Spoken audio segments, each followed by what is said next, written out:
जय हिंद दोस्तों। जैसा मैं हमेशा कहता हूं कि हर फौजी को, जो भी एक्स सर्विसमैन है, किसी न किसी संगठन से जुड़ना बहुत फायदे वाली बात है। इसमें कोई फीस नहीं लगी होती, ना कोई पीटी अटेंड करनी है, ना कोई रोल कॉल अटेंड करनी है। सिर्फ आप उससे जुड़े हैं, इतना ही बहुत है।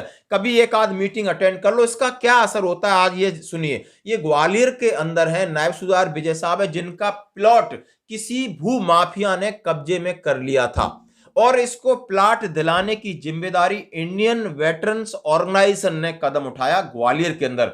और इंडियन वेटरन ऑर्गेनाइजेशन पूरे, मैंने कहा है, पूरे भारत और दूसरे पड़ोसी मुल्कों में भी है। और इसके अंदर सीधा सीधा जो भी है जेशी और जवान है, इसके अंदर कोई भी अधिकारी किसी भी पद पर नहीं है। और ये संगठन जाकर के बड़ी शालीनता से, बड़ा डिसिप्लिन है, एसपी साहब से मिला या थाने में मिला, मैं आपको आपके साथ फोटो शेयर कर रहा हूं, कलेक्टर साहब से जाके मिला, और सब लोग रेस्पेक्टली, जितने आप बड़े अधिकारी हैं, जो जितने बड़े ब्यूरोक्रेट्स हैं, उसको अटेंड करते हैं। और ये मामला कई दिनों से लंबित था, मात्र 2 और 3 दिन में सॉल्व हुआ। ऐसे कई केसेस हैं जहां मैं खुद विटनेस हूं, मैं संगठन से जुड़ा हूं।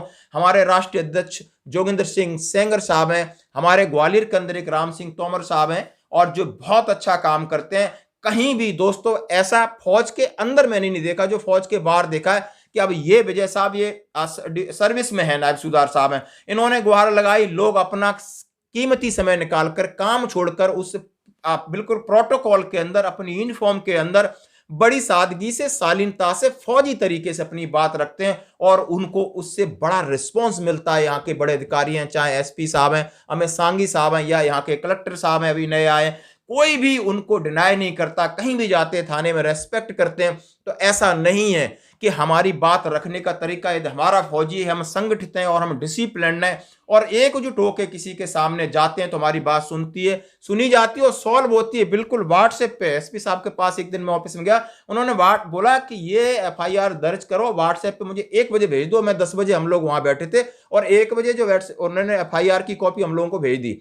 हमने मीडिया के सामने रूबरू होके है, अभी सामने मीडिया रहती है, सच है, ये सत्य है। इस मैं ये कह रहा हूं, आप किसी से भी जुड़ सकते हो, लेकिन मैं इसमें हूं, मैंने देखा है, इसलिए मैं इसकी बात कहता हूं। और इनको भू माफिया से इनका प्लाट रिलीज कराया, और वो भी संतुष्ट हैं। इनका काम है समाज में यदि किसी फौजी के साथ दुर्व्यवहार हो रहा है या ऐसा कुछ हो रहा है जो शायद उसके साथ नहीं होना चाहिए, तो ये संगठन जाकर के समाज में बिल्कुल जाकर के उनकी मदद करता है। चाहे वो एक्स सर्विसमैन है, चाहे वो सर्विसमैन है, हर जगह पर है। यदि किसी को जुड़ना है तो मैं एक नंबर दूंगा, मेरे जो नंबर आपके साथ दिखा रहा हूं, उनकी मैं फोटो दिखा रहा हूं, उनको कॉल करिए। जहां पर है वहां पर ये संगठन आपको कहीं ना कहीं जोड़ेगा। और प्लीज, धन्यवाद दोस्तों।